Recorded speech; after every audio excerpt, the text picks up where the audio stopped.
Parasakthi versus Jananayagan. திமுக தோற்க போவதற்கு காரணம் ரஞ்சியன். 1 மணி நேரத்தில் 1,00,000 டிக்கெட் ஆடியோ லான்ச்சுக்கு விற்பனையாகிவிட்டது. பராசக்தி சக்தி இல்லாமல் கிடக்கு. 10ஆம் தேதி தெரிய தானே போகுது. தப்பா டான்ஸ் ஆட வருது. பராசக்தியும் ஜனநாயகத்தையும் ஒப்பிடாத. ஜனநாயகம் ஒரு ஆட்சி மாற்றத்துக்கு அகராமைக்க போகிற படம். பராசக்தி ஒரு ஆட்சியை முடிவுக்கு கொண்டு வர போகிற படம். சினிமாவில் என்னோட உச்சத்தை விட்டுட்டு வந்தேன் அப்படின்னு சொல்லிட்டு, ஸோ அந்த உச்சத்தை உடைக்கிற வகையில் தான் பராசக்தியோட படம் ரிலீஸ் ஆகப்படுதா? ஆமாம், அவங்க அதுக்கு தானே வச்சிருக்காங்க. ஆனால் தியேட்டர்ஸ் கம்மியாக கிடைச்சா அதோட இது கம்மியாகிடும். ஆமாம், அப்போ மக்கள் உணர்வாங்கல்ல, இந்த அராஜகத்துக்கு இதோட முடிவு கட்டணும்னு முடிவெடுக்கும். மக்கள் சினிமாவை கலையாக பார்க்கிறார். கலை உணர்ச்சி எந்த படத்தில் இருக்கோ அந்த படம் தான் ஓடும். வரலாற்று சம்பவங்களை வச்சு படம் எடுத்தால் அது ஓடுங்கிறதுக்கு எந்த உத்தரவாதமும் தமிழ்நாட்டில் கிடையாது. ஆனால் உச்சபட்ச நடிகர், கோடிக்கணக்கான ரசிகர்கள், தியேட்டர் கிடைக்காத நிலைமைகள் வருமானா விளைவை ஆளுங்கட்சி எதிர்கொள்ள வேண்டியது. 1965 சம்பவத்தை வச்சு தான் பராசக்தி எடுக்கப்படுகிறதா? ஆமாம், அது ஒரு மொழிப்போர். அன்னை தமிழுக்காக அக்னி பர்வதங்களை அணைத்து கொண்டு ஆவி துறந்த வீரர்கள் அவர்கள். சிங்க தமிழ்நாடே நீ சிலந்தி கூடாகனது எப்பொழுதுன்னு சிவாஜி பேசும்பொழுது தியேட்டர் அதிரும். கலைஞருடைய ரத்தம் சுட்டுகிற வசனம் அந்த படத்துக்காக படம் ஓடிச்சு. இன்னைக்கு அப்படி வசனம் எழுதுனா ஓடுமா? ஓடாது, நிற்கும்.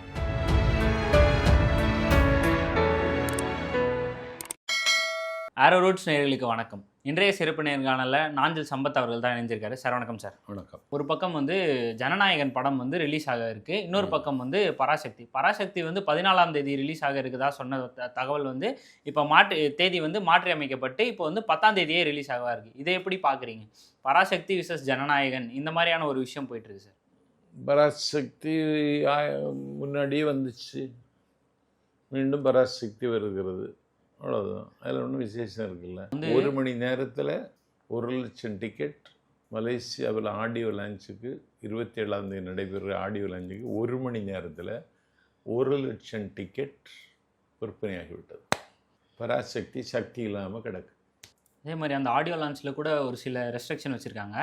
அதாவது அரசியல் சார்ந்த விஷயங்கள் அந்த மேடையில் பேசக்கூடாது, இது பொழுதுபோக்கு விஷயமாக தான் பேசணும் அப்படின்னு சொல்லி மலேசியன் கவர்மெண்ட்டும் ஒரு விஷயம் சொல்லியிருக்காங்க. நல்ல கவர்மெண்ட்டு, அரசியல் பேசக்கூடாது. அது வெளிநாட்டுக்கு போகிற அந்த ரெஸ்ட்ரிக்ஷனை எல்லா அரசுகளும். அந்த மேடையிலையும் அரசியல் பேசாமல் இருக்க முடியுமா, அல்லது ஏதாவது குட்டி ஸ்டோரி எதிர்பார்க்கலாமா? இல்லை, அந்த மேடையிலையும் அரசியல் பேசக்கூடாதுங்கிற ஒரு அரசு செய்ய வேண்டிய கடமை. அதில் அரசியல் பேசுறதுன்னு குட்டி ஸ்டோரி எதிர்பார்க்க, அது மாதிரி குட்டி ஸ்டோரி சொல்லுவோம். குட்டி ஸ்டோரி சொல்லி பல்வேறு முகத்திலே அதில் கிழிப்பார் தலைவர் விஜய். ஜனநாயகனுக்கு எதிராக பராசக்தி படத்தை ரிலீஸ் பண்ணுறதை நீங்கள் எப்படி பார்க்குறீங்க? ஏன்னா இது ரெட் ஜெயின் மூவிஸில் ரிலீஸ் ஆகுதே இருக்குது. ஸோ அதனால் இந்த விஷயத்தை எப்படி பார்க்குறீங்க? திமுக தோற்க போவதற்கு காரணம் ரஞ்சியன் தான். என்ன காரணம் சார்? படத்தை வெளியிட முடியாது. 1000 படங்கள் இன்னும் வெளியே வரல. தங்கர்பச்சானுடைய மகன் கதாநாயகனாக நடித்தார். பெருங்கோபமும் பேராசை காதல், அந்த படத்தை வெளியிட முடியலை. அற்புதமான நடிப்பு தங்கர்பச்சானுக்கு மகன், வெளியே வர முடியலை. அவங்க யாருக்கு படம் வரணுமோ அவங்க தான் வெளியே வர முடியுது. மன்சூர் அலி கான் தயாரித்து அவர் கதாநாயகனாக இருந்து ஒரு படம் எடுத்தார், சரக்கு. அது ஒரு மதுவிலக்கு பிரச்சாரம். அதில் நான் நடித்தேன். அந்த படமும் வெளியே வரல. அதனால் அவங்க நினச்சா மட்டும்தான் படம் வெளியே வரும். அதனால் மக்கள் பாடம் கற்பிக்க தயாராக இருக்காங்க. அதே மாதிரி விஜய் அவர்கள் ஒரு விஷயம் சொல்லிட்டு இருந்தார், சினிமாவில் என்னோட உச்சத்தை விட்டுட்டு வந்தேன் அப்படின்னு சொல்லிட்டு.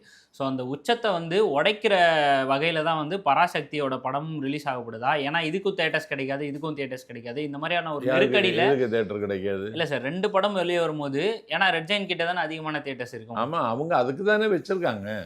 அப்போ இது என்ன மாதிரியான பாதிப்பு ஏற்படுத்தும் சார்? யாருக்கு? ஜனநாயகன் படத்திற்கு. ஜனநாயகத்தில் நாங்கள் ஜெயிப்போம். ஆனால் தியேட்டர்ஸ் கம்மியாக கிடைச்சா அதோட இது கம்மியாயிடும். ஆமாம், அப்போ மக்கள் உணர்வாங்கல்ல, இந்த அராஜகத்துக்கு இதோட முடிவு கட்டணும்னு முடிவெடுப்பாங்க. பராசக்தி படத்தை பற்றி குறிப்பாக சொல்லணும்னா வரலாற்று சம்பவம் நிறைந்த படம்ன்றதுனால, ஸோ அதை ஆதரிக்கிறவங்க ஒரு பக்கம் அதிகமாக இருப்பாங்களோ? அதில் வரலாறு என்ன இருக்கான்?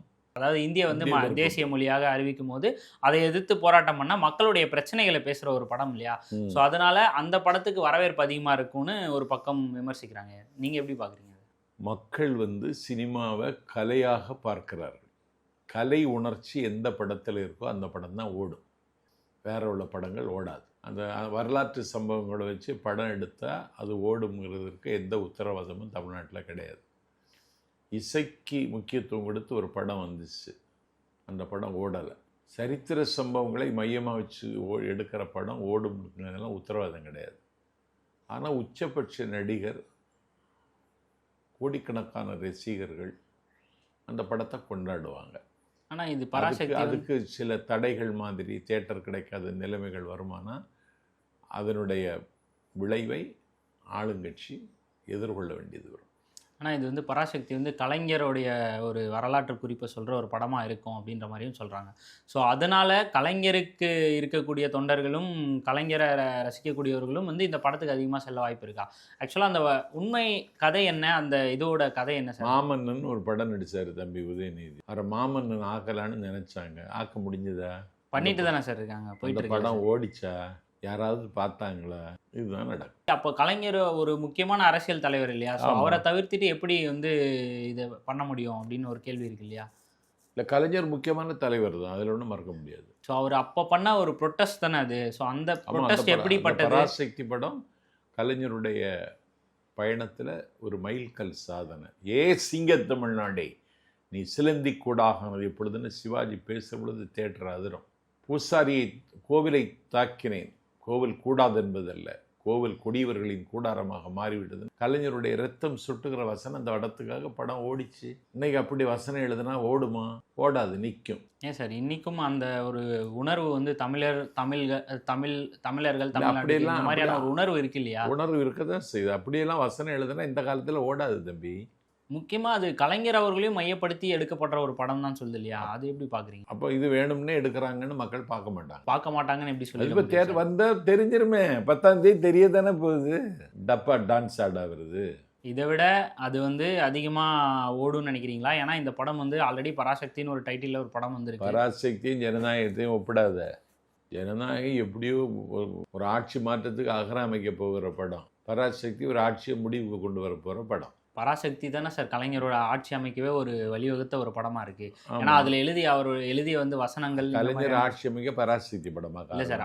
அவரை வெளிக்காட்டிக்க வந்து பராசக்தி படம் வந்து பெரியதும் உதவிச்சு இல்லையா? ஆமா, பெருசா உதவிச்சு. ஸோ அதே மாதிரி வந்து இம்முறையும் வந்து அதே மாதிரி வந்து யார் எழுதியிருக்கா கதை வசனம்? கலைஞர் எழுதியிருக்காரு. என்ன சொல்லு, யார் எழுதுனா? இருந்தாலும் அவரை யார் எழுதுனா சொல்லு. கலைஞர் மாதிரி வசனம் எழுதுவன் யார் இருக்கானா தமிழ்நாட்டில் இன்னைக்கு? 1965 சம்பவத்தை வச்சுதான் பராசக்தி எடுக்கப்படுகிறதா? ஆமா, அது ஒரு மொழிப்போர். அன்னை தமிழுக்காக அக்னி பர்வதங்களை அணைத்து கொண்டு ஆவி துறந்த வீரர்கள் அவர்கள். அரசியல் சட்டம் அன்றைக்கு அழுத்தியது. ஆதிக்க இந்தியை கொண்டு வருவதற்கு அன்றைக்கு முயற்சித்தார்கள். இந்தியை கட்டாய பாடமாக ஏற்க வேண்டும் என்று சக்கரவர்த்தி ராஜகோபாலாச்சாரி அன்றைய முதலமைச்சர் உத்தரவிட்டார். கீழப்பழுவூர் சின்னசாமி என்று ஒரு திமுக தொண்டன் கீழப்பழுவூரில் இருக்கிற அண்ணா சிலையை அரவணைத்து கொண்டு தன்னுடைய தேகத்திற்கு தானே மண்ணெண்ணெயை விட்டு தன்னுடைய தேகத்திற்கு தானே தீயை பற்ற வைத்து பற்றி பிடித்த தீ ஜுவாலை விட்டு கொழுந்து விட்டு எரிய முத்து பற்கள் வெடித்து சிதற மோகனமுடி கருகி சுருள வறண்ட வயலைப் போல உடம்பு பாலம் பாலமாக வெடிக்க உடம்பிலிருந்து தண்ணீர் ஆறாகி ஒழுக நிற்க சக்தியற்று நிலத்தில் சாய்ந்து கீழே விழுகிற பொழுதும் அன்னை தமிழ் வாழ்க ஆதிக்க இந்தி வீழ்க என்று மூறி முழங்கி தன்னுடைய மூச்சு காற்றுக்கு முற்றுப்புள்ளி வைத்தான். கீழப்பழுவூரில் சின்னசாமி உயிரற்ற உடலோடு உடையார் பாளையத்தில் வேலாயுதம் தொங்கினான். மாயவரம் என்கிற இடத்தில் சாரங்கபாணி நஞ்செறிந்தி செத்தான். கோடம்பாக்கத்தில் சிவலிங்கம், தாளமுத்து நடராஜன், கோயம்புத்தூரில் ஆரோக்கியசாமி, நெல்லிக்குப்பம் அஜித், கீரனூர் முத்து, எண்ணற்ற வீரர்கள் அன்றைக்கு அன்னை தமிழுக்காக ஆவி துறந்தார்கள். 1967 ஆட்சி மாற்றத்திற்கு இந்த இந்திய எதிர்ப்பு போராட்டம் காரணமாக இருந்தது. இப்போ திமுகவில் யாராவது தீ குளிக்க சொல்லுவியா? இருந்தாலும் இந்த வரலாறு வந்து அவங்களுக்கு ரொம்ப முக்கியமான ஒரு விஷயமா இருக்கு. இது குளிக்க சொல்லுவீங்களா? யாராவது குளிப்பாங்களா? வெந்நீல கூட குளிக்க மாட்டான். இந்த தீயில எப்படி குளிக்கிறது? ஆனா இந்த போராட்டத்துக்கு பெரிதும் பங்கு வச்சது திமுக தான் இல்லையா? திமுக.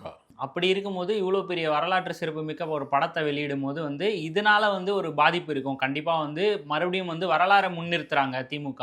எப்போவுமே வந்து வரலாறை முன்னிறுத்தும் போது மறுபடியும் ஞாபகப்படுத்தும் போது அதை வந்து பெரிதும் மக்கள் ஆதரிப்பாங்க அப்படின்ற மாதிரியான ஒரு விஷயம். அந்த நம்பிக்கை அவங்களுக்கு இருக்குது. அந்த நம்பிக்கையை தயவு செய்து இன்னிலேருந்து மறந்துடுங்க.